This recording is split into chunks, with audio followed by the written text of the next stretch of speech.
Hey guys, it's Michael Todd and welcome to The.Cult.Of.Vintage. Part 2 in our video series. We're going to put a direct link right up here for you, or over here. It'll be up here. Direct link to part 1. And that is where we started our journey. We had $10. We took that $10. We went into a Goodwill. We bought a couple of things. We flipped those things or resold those things, whichever you want to go with. I don't know. I digress. We took that $10 and we turned it into $59. Now we sold the items that we had for $59. However, we have to take out that $10. So we were left with $49. Now from that $49, I did take out cost of goods to ship those items. That would include the boxes, the shipping paper, the tape, as well as the printer labels. Those labels can be pricey, I do have to admit. Which leaves us, in my estimate, $45. By my estimate, I mean I'm rounding everything, and I'm going to keep the math as simple as I possibly can, because... So we have $45 today. We're going to go into another Goodwill. This is a large Goodwill, and see if we can't find anything. And we're going to see how much we can take and turn our $45 into. So here we go. Again, we're at Goodwill. It is a larger Goodwill, but we're going to get in here, see if we can find anything. I've done well in here, and I've done very poorly in here. So we're going to see how it goes today. Alrighty guys, we are going to start it off here in the front. They have some display cabinets that obviously contain jewelry. I didn't see a whole lot. However, I did see one pin here that we got for $2.99, very like 80s, 70s. And we ended up selling it for $36. I do believe it was kind of like a hobbyist piece though, but still really cute and unusual. We do have a lot of baskets. I'm not the biggest fan, and they've got a substantial amount of dishes and serving pieces. I'm giving you a quick overview. We are going to pick out a few pieces here later on in the video, and we're all going to have heartache here by some of the condition of some of the pieces. Oh, I'm passing one that I saw. Don't worry, we don't forget it. Of course, I'm immediately drawn to the tackiest of the tacky here. It's this like 80s Art Nouveau throwback. Unfortunately, a lot of the applied florals did have some chipping and damage on it, so I do leave those behind. And I want to give you a quick overview of kind of what we're working with here so far as figurines or the collectibles. The shelves are jam-packed, I will say that, as you can see. And I do zero in right away on this Ventelling. It is a salt and pepper shaker. He's the hugger. I think these are pretty classic. Obviously, he is a single. I do happen to have the little boy who goes with him, so I do pick him up, but we're going to keep him. So I'm very happy. He cleaned up quite nicely, though he does have a hairline, but I'm not one of those people. I'm like, I don't mind. Here we've got a little pigeon. He's obviously ceramic. It's $2.99. The subject matter really wasn't speaking to me, so we did leave him behind. However, what was speaking to me was this uranium glass candlestick. Now, I typically like to obviously find two, but at $1.49, I decided to pick it up. I was able to sell it for $10. Right next to it is this Pierrot music box. Now it's Schmid. It is from the 80s. It's got some condition issues. Obviously the lid there, it does work. I decided to look it up. There is a little resale value on it. Unfortunately, there's some pretty substantial damage that I'm going to show you here in just a second. That tie is actually original to the piece. It's obviously missing one, and there would have been a little like leatherette heart there. I kind of thought that maybe they just tied that on there, but no, those are original. And there, yeah, you can see there's a big chunk. There's a hairline. He's got damage to his foot. Speaking of damage, here we've got this beautiful Amberina little swan here. Now his bill is quite chipped up. He's got a little chip there on his tail, on his table. What? And then I saw this little sad little hound guy here. He's absolutely adorable, but again, he's chipped up right there on the front. Somebody got him at one time for 25 cents. So that damage is too pronounced. I don't think that it really adds to the aesthetic value of the piece, so we leave him behind. However, my heart stopped. I loved this piece. It's very 70s, very early 80s. It is a hobbyist piece. It is this little vignette with these plastic flocked owls in there. Somebody really put their heart and soul into this, and I absolutely love it. I think it's charming. It's whimsical. It is $4.99, and I'm like, am I really going to get this? There is something wrong with me. No, actually, I don't think that there is anything wrong with me. I think this is amazing. It does have a mirrored surface here on the back. I was seeing maybe if it was like, it had like a latched back. I do believe perhaps the vignette was bought in a kit. I do decide to go ahead and pick him up. It's amazing. I love it. Now here we've got our canisters. This was some heartache here. This is Holiday Ceramics, Holiday Designs Ceramics canister set. There obviously are several pieces here. Unfortunately, there's substantial damage on two of the larger canisters. I couldn't warrant getting them. That is a shame, because I'll tell you what, as a set, these guys have tremendous resale value on them, but again, that chipping, it just did not add to the aesthetic value. So I did elect to leave behind these larger ones. There is some chipping here on the smaller one. However, I didn't think it was so bad. There is one small nick, right there on the lid. However, I was like, well, you can just turn that to the back, I was waffling, I was hemming, I was hawing. I was looking at the comps. I was like, oh, this one's $2.99. Do I want to get it? Is a collector out there going to be able to see past that? And I thought, you know what? At $2.99, boy, I don't know. At $2.99, I got it. I'm glad I did, because we sold it for $29, you guys. Now, here we obviously are in the mug aisle. Now, I kind of pulled some things together here for us. These two here are contemporary. They are Voltscraft, priced at 99 cents. I think these are epic. Again, they're very new. However, they do have a very retro or vintage feel to them. These ones here, this Mikasa, I love this, that stoneware. We do have some more stoneware here in the back. And then we do have a brown drip ceramic mug in the front that is made from Taiwan. I did buy the 3. I grouped them together, and I sold the grouping for 15. I also found these blue Japan stoneware mugs. Again, bought the 3 of them together for 99 cents each, grouped them together and sold all 3 for 15. We do have, again, some more contemporary from Crate and Barrel. I bought the 4 of those mugs and resold those.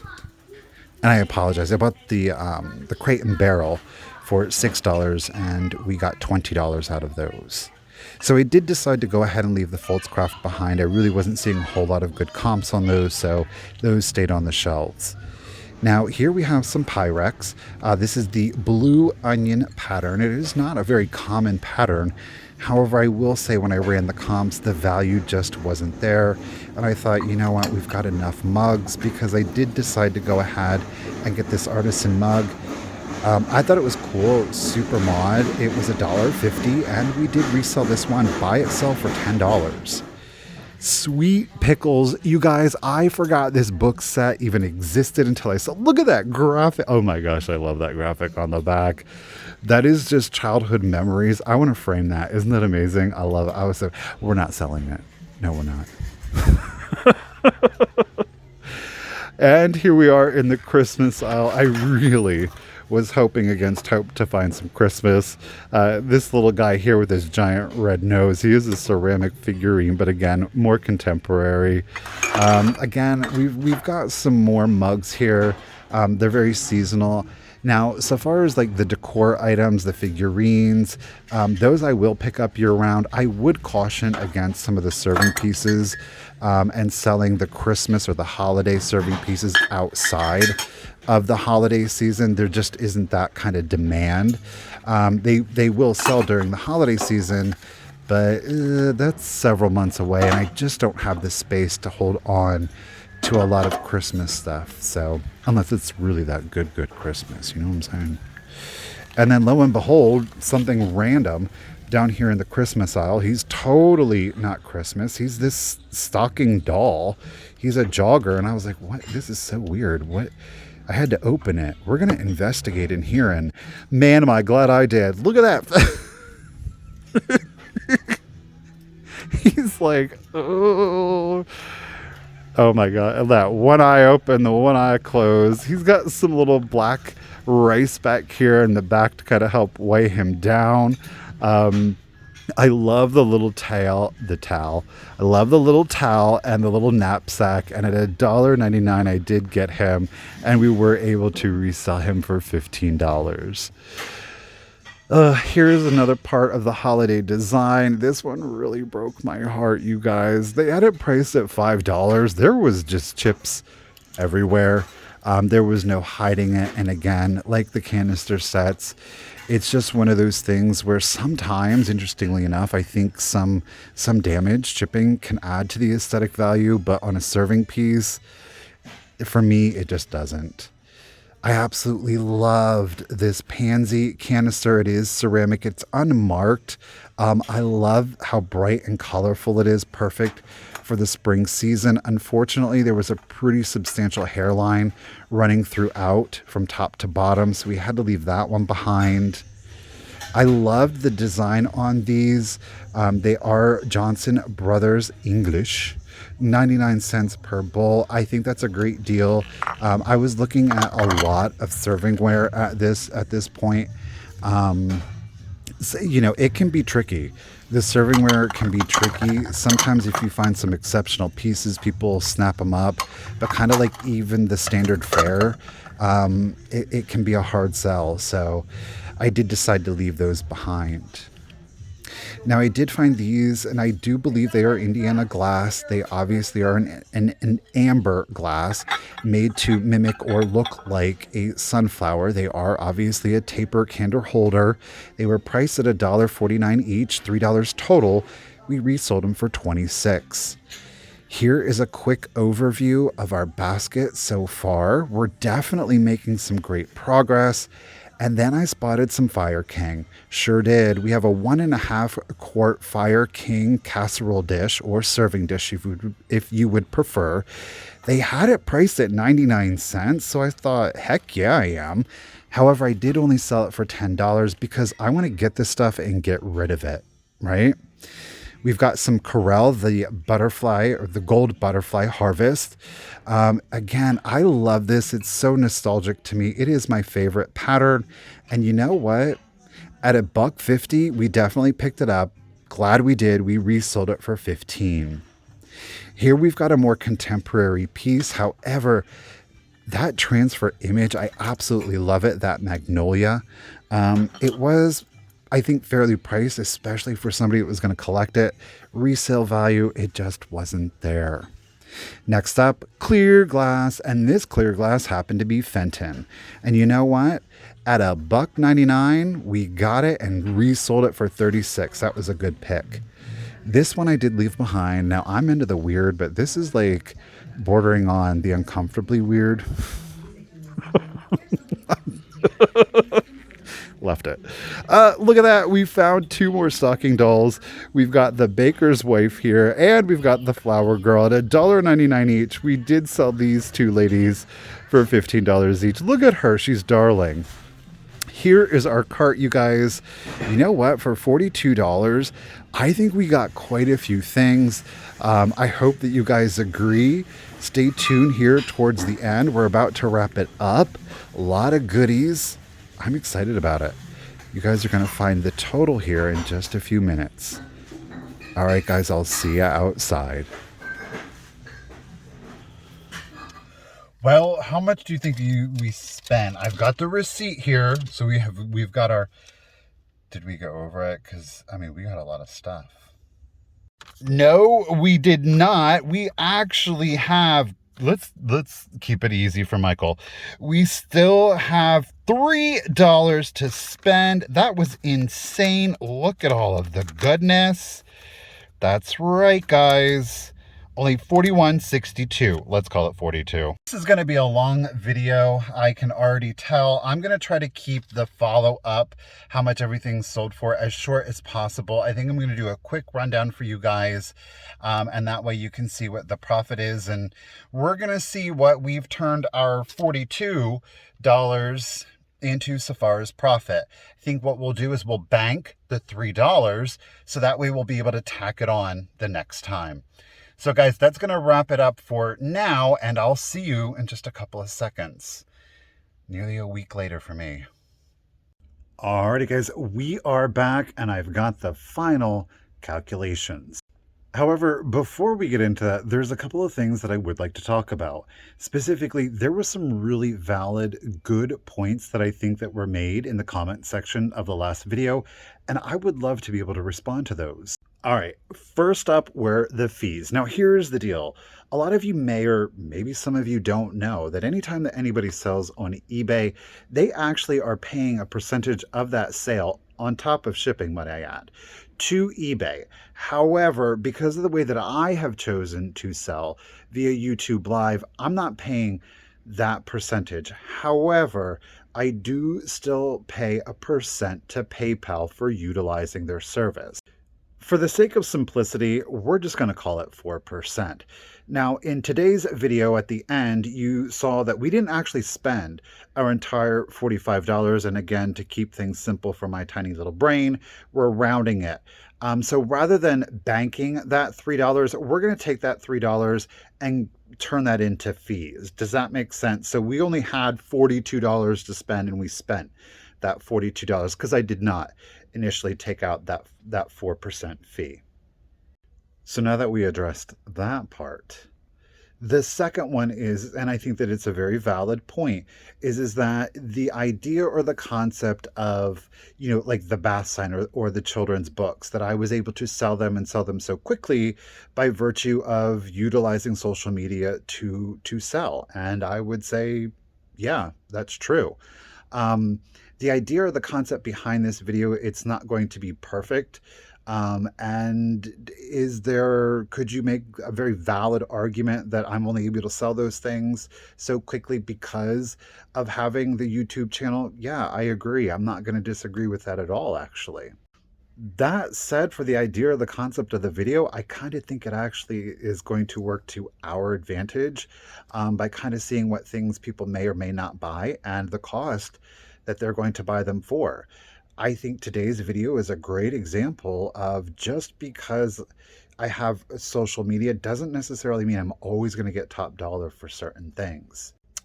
The mugs, you know, specifically those blue stoneware mugs. Actually, eBay sellers, those identical ones, I saw several listed at $10 each. I didn't sell them at $10 each because I quite frankly didn't think they were worth $10 each, but that's just me. That's just me. The concept was that I wanted to get them and get rid of them. That's my number one tip, especially if you're going to start off new and you're going to start off small. Start small, buy what you can sell, what you can flip, and what you can turn over, because you don't want to have money tied up in stuff that's sitting on your shelf, whether it's not selling or whether you just don't have time to either list it or get up on YouTube Live and sell it. So I think those were the two main things that I wanted to talk about. I forgot to do the percent, but we took care of that by a happy accident, truth be told. And the other, the idea or concept of being able to sell through certain things at a faster rate. But again, I'm gonna, you know, nothing is perfect. And I'm not saying that this is going to be like something that humanity views in 1,000 years from now, learning how to resell stuff. I don't think that, you know what I mean? Hopefully it's to inspire maybe some people, or just to give a different perspective. You know, that's the goal here, and to have fun. So the real question is, what did I make? I spent $42 today. From that $42, I sold $267. I'm going to take out the fees because I remembered this time. Yes, I did. Okay, so what that means is we sold $267 less the $11, which are our fees, which leaves us at $253 minus the cost of our goods, which means we made $211 profit from today's adventure. Now, here's where we are at the crossroads, and this is going to be up to every single person, and it all depends on your final financial situation. Are you going to be taking out money because you need it? Hey, and you might. Gas alone. Or maybe you don't have to. At this point, the only actual cash that we're out is that initial $10. We do have to take out, of course, time as well as the cost of gas. So those are important things to keep in mind. So you might even want to reimburse yourself for those things at this point. Possibility. Or you don't have to. We actually are going to go ahead and take, what was it? $211, and we're going to totally reinvest that money into our next trip. And that is going to be part 3. Part 3 might be a little bit different, you guys. At this point, we're starting to get a little bit of money, and I think we're going to go ahead and maybe get some nicer things to generate some bigger profits. Yeah, we are. So until then, guys, remember, keep it rusty, crusty, and dusty. Bye, guys.